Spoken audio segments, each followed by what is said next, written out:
One of the interesting things I've been looking at as I watch you guys this season is the issue of momentum.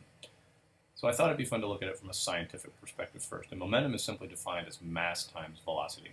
If you think about the mass of a car that weighs 1,000 kilograms and it's traveling at 3 miles per hour, then your total momentum is 3,000 kilograms per mile per hour. That's what science defines it as. But when it comes to teams, I think it's an interesting question to try to figure out what exactly is sports momentum and how does it affect us when we play things.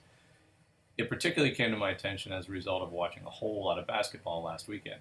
Anytime you watch two teams playing basketball and going back and forth in the tournament when the stakes are high, you tend to see a lot of back and forth. Somebody does something extraordinary, team swings in one direction, somebody does something extraordinary the other direction, things change again.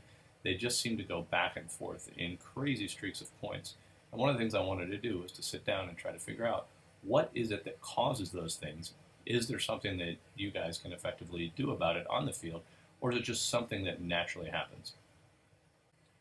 I think it's possible that we might be able to define sports momentum using the same exact terms that science talks about. So let's think about sports team momentum with that same exact definition. It's mass times velocity, but in this case, where mass equals the number of people or players that are actually on the field at any given time, and the connections between players. If we have a bunch of players and they're connected to each other, that creates a certain mass or amount of energy that the team has.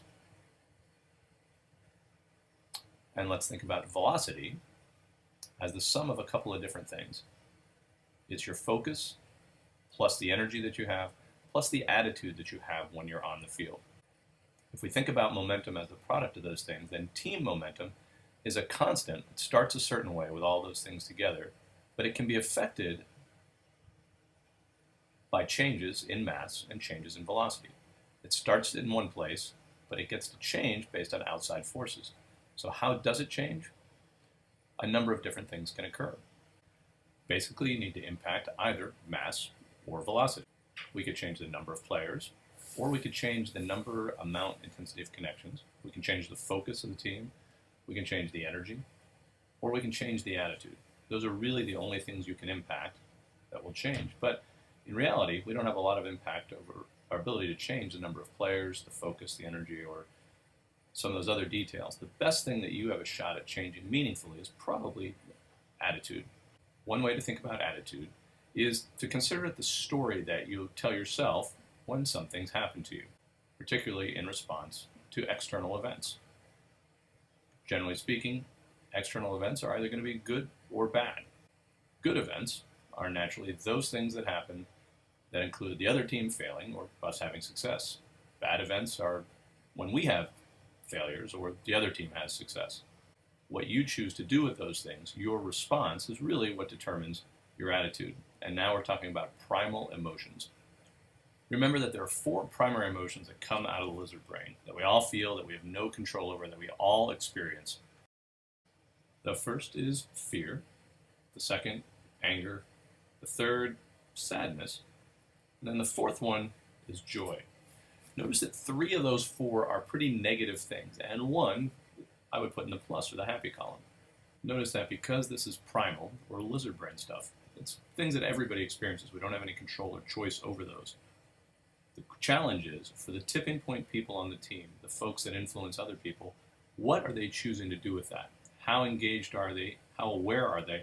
Do they fundamentally have the opportunity and the ability to tell the very best story to themselves about whatever's happening at that point in time? But let's go back a minute and revisit the definition of team momentum. Remember I said that momentum is P and it equals mass times velocity. In this case, we're talking about mass as being the number of people on the field or the connections, the level of connectedness we have. If we as captains can't control the number of people, then we can control the connections. That's the part of mass we can affect. How well are we connected at this point in time, right now, at this moment? Given your team's history and dynamic, at any point, one option that you have as captains when momentum swings seem to start happening is to evaluate how well are we connected to each other in terms of groups. If you think about it, there being 3 distinct groups of people on the field at any given time. There's sort of the transition people that are moving in and out off the field, getting playing time, but maybe on the sideline. There's the sideline folks who don't get play very often. They're the people on the field. Transition folks are connected to the field's connected to them, the sideline folks are connected to the transition people and giving a lot of energy in that direction, not receiving much probably, and they're giving energy to the field. So in terms of our overall connectedness, how does that look for us as groups? And are we really connected individually as people? Since we're talking about the mass of the team for a moment, think about how that diagram looks with those three different groups, not entirely connected, maybe not working together so well. Now take a look at what a group looks like when you've got a bunch of individuals who are really effectively connecting with each other in all three different places. You've got people on the sidelines, in the transition area, and on the field. What if each one of those people was really focused on connecting to each other in the space that's most important to them, but then also being connected to the people in the transition area and being connected to the folks on the sideline as well?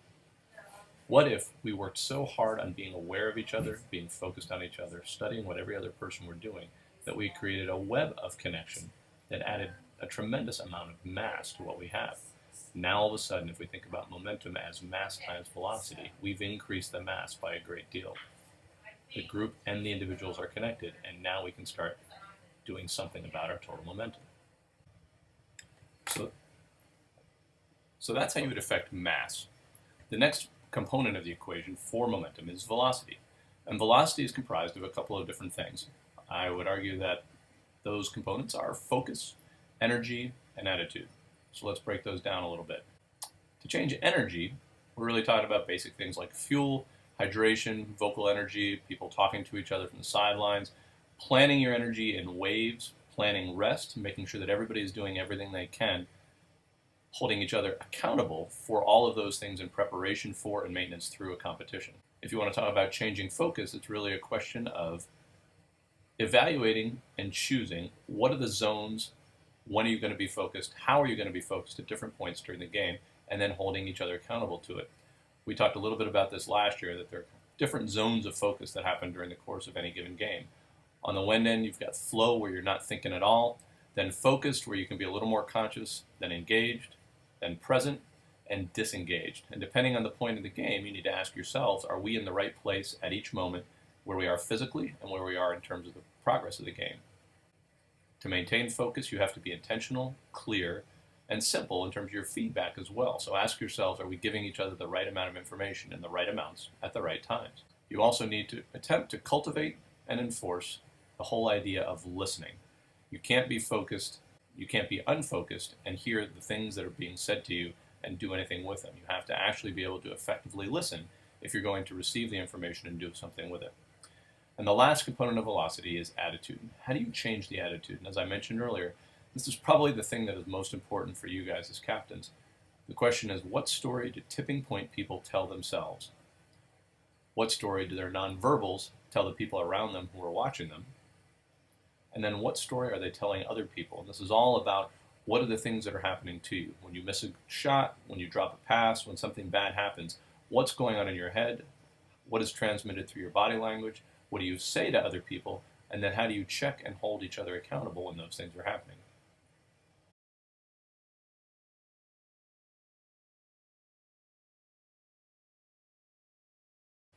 Bottom line, when we're talking about momentum, is that you can change mass and you can change velocity if you want to affect momentum.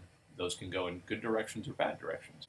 In terms of things that you can do on the field, be prepared for primal emotions. When things happen, 3/4 of the time, remember, bad emotions can come around if you're not careful about choosing the story you tell yourself. Articulate your focus expectations for your teammates. How and when are you supposed to be focused in what way through the course of play? And make sure that you're choosing the right story in response to those external events. And finally, managing the tipping point moments aggressively. These are the times where things could go in one direction or another, and instead of letting it just happen, deciding that you're going to do something about it, or deciding that somebody else is going to do something about it. At the end of the day, momentum can be thought of really as mood trends that happen from important events. What are you going to do with those important moments, with those important events, when 3/4 of the time the options are negative? When you know those primal emotions are going to come about, what can you do to choose the only good one and then to do something positive with it?